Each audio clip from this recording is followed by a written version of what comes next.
All right, so I'm gonna do a part two here of customer service and the crazy things you run into. So I'm just gonna go a little bit more into detail about some specific things that I run into constantly, and probably some other people do as well. Like I said previously, I work for a security company, so get a bunch of crazy stuff. Just gonna go out there on the front and say, a lot of people think that somehow people can just hack anything that exists.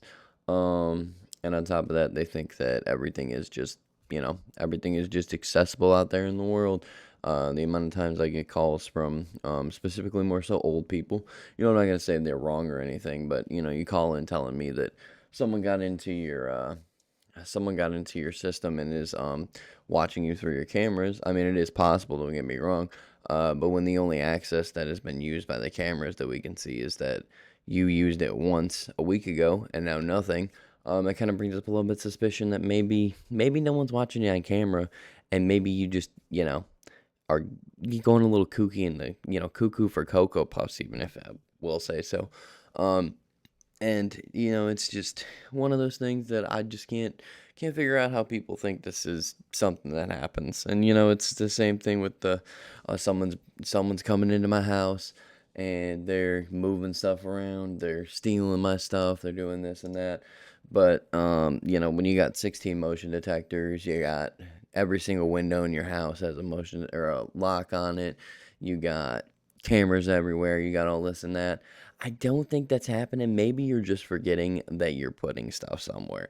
And maybe that's just me. Maybe I'm just, spitballing a little bit too much here, but it kind of seems like you might not know what's going on all the time. And that's just one of those situations where I just sit there and think, yeah, I can look into all this. I can look into that for you. You probably aren't going to get anywhere with this. Or then they'll insist about the whole, well, I want to file a police report. So you're telling me you want to file a police report with no evidence whatsoever that someone's breaking into your house. Please tell me how that works out when you talk to the police. Because I'm going to be honest here. You're just using police resources to use police resources at that point. You can't convince me for a second, even you can't even convince me for a millisecond, and that's like a smaller amount there, that someone is busting into your stuff. When I'm looking at your chart, I can see, unless somebody listen, unless Flat Stanley is breaking into your house, there is no way that your motion detectors, your door detectors, or even your cameras are picking somebody up moving your stuff around. It is impossible. And look, that's just one example. There's plenty other ones out there. It's like one of those things, man, where I'm just like, what? Why do you have this if you don't believe us? Or in terms of just in general here, don't get me wrong. I love old people, love my grandparents.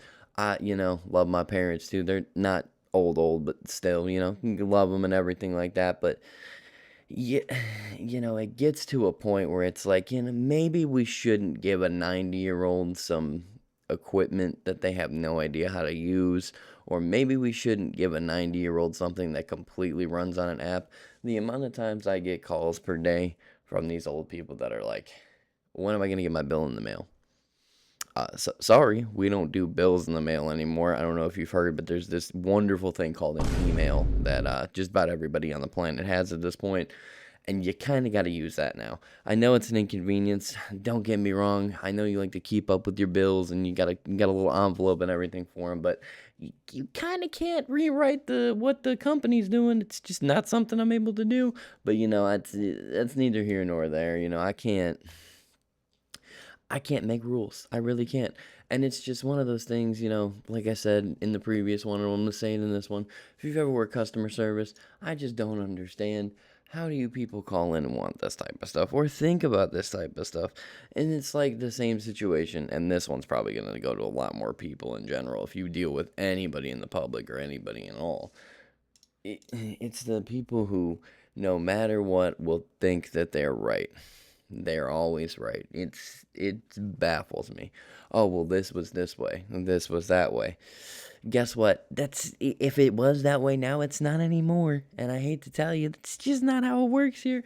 Like, I'm not gonna give you a $300 refund for something you broke just because you broke it. That's just not how that works. I'm sorry. You don't go running your car into somebody else's car and then demand that they pay you money. I mean, maybe you're going to try, but it's not going to work. It's the infuriation of some people to just think that everything in the world has to work for them or work around them, which don't get me wrong. If you're paying a company something and they're supposed to be providing a service, I 100% think they should be giving you that service. I full heartedly believe if you are out here advertising some type of service, you better be able to deliver on that service because if I'm paying you money for it, then you better be doing it type situation. But at the same time, you're not going to sit here and tell me that, I'm going to have to do everything you want just because you pay. Don't get me wrong, it's because of you that I get a paycheck. Yes, I know how that works, but also you can't hold that over my head because you're not the only customer. It's like when people are like, well, I want to close my service down. I don't want this anymore. You guys are screwing me over and everything. And it's like, you know what? You may be getting screwed over. I'm going to keep it a fact. You might be, but I'm not the one doing it. And then on top of it, you can't sit here and tell me that I need to do things when, first of all, I know my job. I get trained. Everybody gets, when you go to a job, 96% of the time, you probably get trained on what to do. You kind of got the whole feel of it. They give you the whole spiel. I know with some companies, it's like the onboarding's 3 weeks and they'll run you through basically like a propaganda machine about how good the company is. Oh, we're the best company ever. We're a family here. That's the one that irks me too, is the we're the family here. But then the second you actually need something from somebody, it's all of a sudden it's like, well, we can't do that because this and that, and oh yeah, I understand your son may need to go to the doctor, but you got to take care of these customers a little bit more. Oh, you've never missed a day? Well, that's too bad. You still got to come in, even though we give you PTO, but you're never allowed to actually use it. It's one of those situations. I just don't understand it. I really don't, because it's like on one hand you're like, oh well, we really need you here. We really want you to work here. We need this. We need that. But then at the same time, it's like, well, yeah, we get you're a human, but we kind of want you not to be a human. Let's tone it back a little bit. Let's set expectations here. You gotta grind for the machine, even though the machine it's still gonna grind without you there. That's one of those situations where I've always been a little bit more so like, yeah, maybe I don't need to give you all of my effort. And that's one thing that you'll go at odds with old people for all the time. They always want to sit there and like, oh, where's the company dedication? Where's the company dedication? Meanwhile, you've worked at the same job for 3 years. You haven't gotten a promotion. You haven't gotten any extra money. I worked at a few jobs where I'll go in every single day, exceed expectations. You do it all. You're doing everything. You end up doing multiple people's jobs because the other guy behind you, he already knows the whole, well, if I do anything extra, it's just going to end up being more work for me. And, like, kudos to that person. I'm going to keep it a stack. Kudos to you. I'm fully with you. I don't blame you whatsoever. Me, on the other hand, I can't afford to lose money. We got a low one. I ain't worried about none of that. I'm not trying to lose my job. So I'm going to do what's asked of me and then probably a little bit more so I know that I'm secure at the end of the day. But I don't blame you whatsoever because in all honesty, if I could, I'd be like minimum effort as possible because we're not playing that game around here. But yeah, I mean, companies are, the companies are just as bad as the people you got to deal with. Because on one hand, you got people that, they're sitting there, they're testing your patience every 2 seconds because I think, in all honesty, I hate to get off main topic here a little bit, but I think people call in with the intention to rage bait. Or even if it's not intentional, that it feels like that's their primary thing. Like, it's like they love to rage bait you.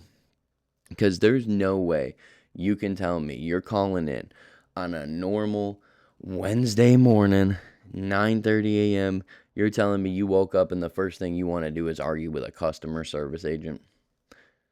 I just want to, I'm going to leave it silent for here for a second. You're telling me you wake up, you say, oh, forget the morning coffee, forget the eggs, forget the bacon, none of that. I want to rage bait somebody who makes barely above minimum wage and probably is stressing about their bills. Let me go ahead and let me get on the phone real quick. Let me rage bait them.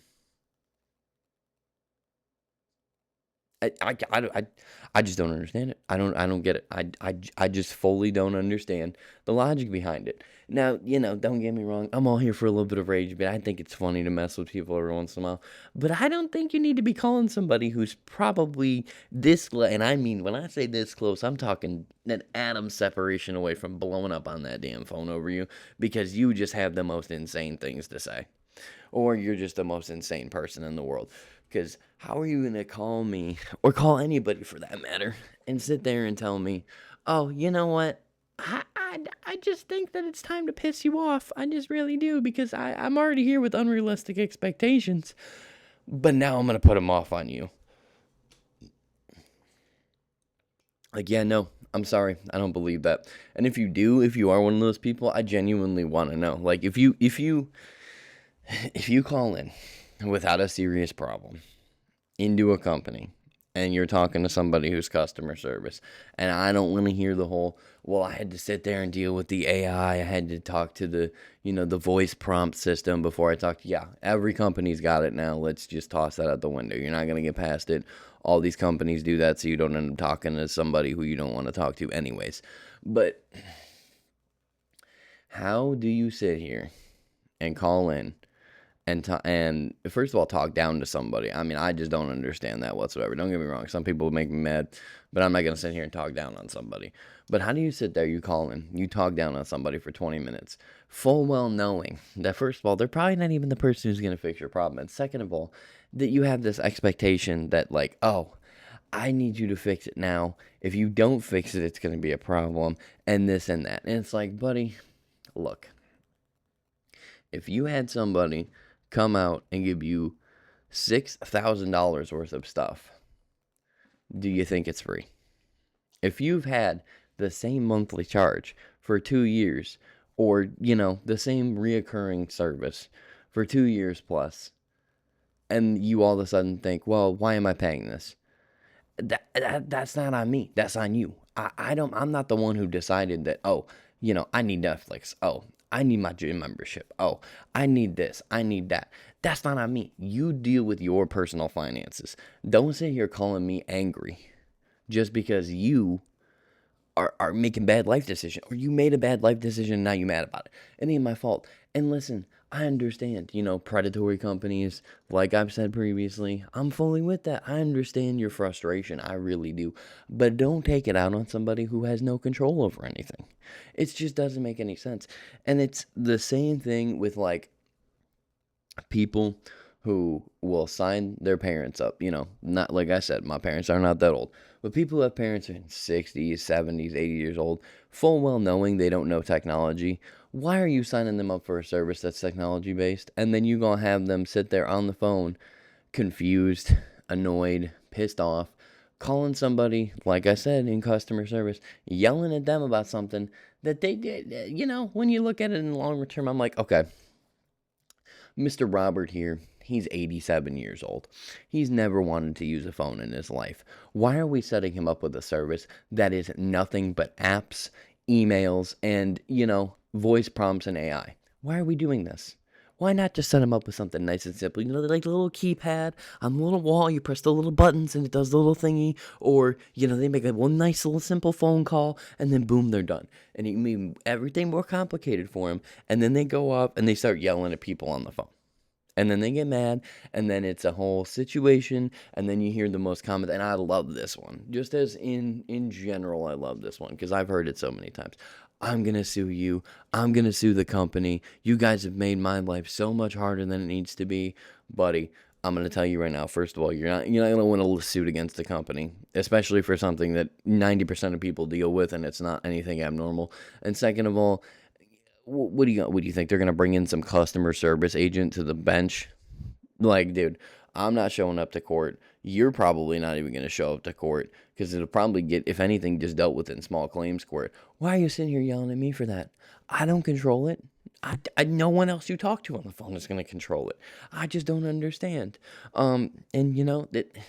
Sorry about the long rant, everybody. If you stick around this long, I really appreciate it. But I just wanted to get this out because it's just something that day in and day out, every single time, man. And it's like, Why call in with the intention just to be a terrible person?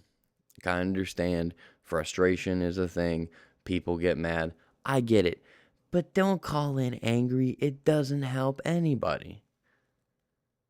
Anyways, I hope everybody has a good rest of your day. If you've made it this far in the video, leave me a comment. Let me know what your guys' personal opinions on. If you feel like I'm wrong about some of this stuff, let me know. But at the end of the day, it just seems ridiculous. And with that, everybody, I hope you have a good one. Bye-bye.